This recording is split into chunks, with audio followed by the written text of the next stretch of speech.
Ministarstvo omladine i sporta pre godinu dana donelo je 2 nova pravilnika koja regulišu oblast stručnog rada u sportu. Pravilnik o nomenklaturi sportskih zanimanja i zvanja i pravilnik o stručnom osposobljavanju i usavršavanju. U odnosu na stare pravilnike, ova dva su bliže odredila ono što je Zakon o sportu predvideo. Tek posle decenije rada na osposobljavanju 11.000 sportskih operativnih trenera, zvanje sportski učitelj postao je novi u nizu momenata u radu i delovanju Pokrajinskog zavoda za sport i medicinu sporta.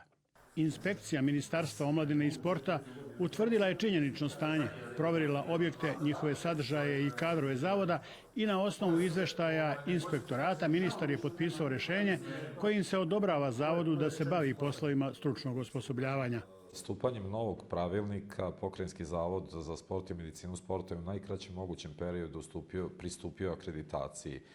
Zadovoljeni su svi mogući uslovi koji su pred nama postavljeni, od stvaranja novih planova, programa, materijalno-tehničkih uslova i ono što je najvažnije, kadrovskih struktura koje mogu da omoguće jedan visoki stručni rad u stvaranju operativnih trenera. I na ovaj način želim da pozovem sve one ljude koji žele da se bave trenerskim pozivom, radom sa decom mlađom od 16 godina, da dođu u našu kuću i da uz jedan visoki stručni rad se osposobe i dobiju zvanja sportski operativni trener, sportskog učitelja. Po zakonu o sportu sa decom mogu da rade samo lica koja su obrazovana u oblasti sporta, znači da su završila fakultet ili višu školu, ili da su posebno stručno osposobljena za rad sa decom. Imamo primer da na našim fakultetima postoje grane sporta koje se uopšte ne izučavaju. Jedini način da se praktično osposobe da rade sa mlađima je to da dođu kod nas i da odrade i da se edukuju za sticanje zvanja operativnog trenera, sportski učitelj. Savezi dobijaju stručni kadar, dobijaju praktično stručnjake koji mogu da rade sa decom, sa najširom bazom koja im je neophodna za razvoj njihove same sportske grane. Ono što je jako važno i ovom prilikom želimo da apelujemo da kao što je nekada bila saradnja sa opštinama, tako pozivamo i sada lokalne samouprave da dođu, da sarađuju sa nama, jer mislim da je njima značajno da osobe i sportski stručnjaci koji rade sa decom u njihovim lokalnim samoupravama, u njihovim opštinama, treba da budu edukovani, treba da budu najedukovaniji, jer su to najosetljivije praktično uzrasne grupe. I evo na kraju, u kojim sve smerovima ide edukacija? Što se tiče nas, za početak smo se akreditovali za 11 sportskih grana.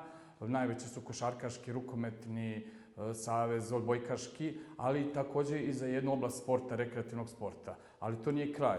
Mi u zavisnosti od interesovanja sportskih grana s kojima ćemo napraviti saradnju, mi ćemo i proširiti ovu edukaciju i na ostale sportske grane. Mnogo će nam ovo značiti, jer za celokupan sport u Vojvodini, a posebno za rukomet, bez ovoga mi bi došli u situaciju da doživimo blokadu rada sa decom ispod 14 godina. Na ovaj način ćemo i taj problem razrešiti. Bez podrške pokrajinske vlade sve bi bilo puno teže. Zahvalio bi se upravo i Sekretarijatu za sport i omladinu Vojvodine, koji su videli šta ovo znači i shvatili šta ovo znači za sport Vojvodine, šta znači za strukovni razvoj ljudi koji će raditi sa našom decom i imamo maksimalnu i punu podršku u njihovim strukturama.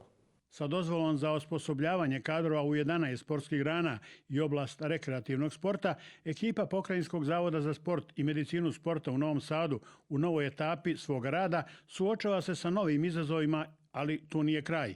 Označili su ga kao novi početak ili, prikladnije rečeno, kao nastavak uspešnog rada u edukovanju kadrova za rad sa najmlađima, pretačući deklarativno zalaganje u nameru da najmlađima obezbede i najkvalitetniji trenerski kadar u perspektivi.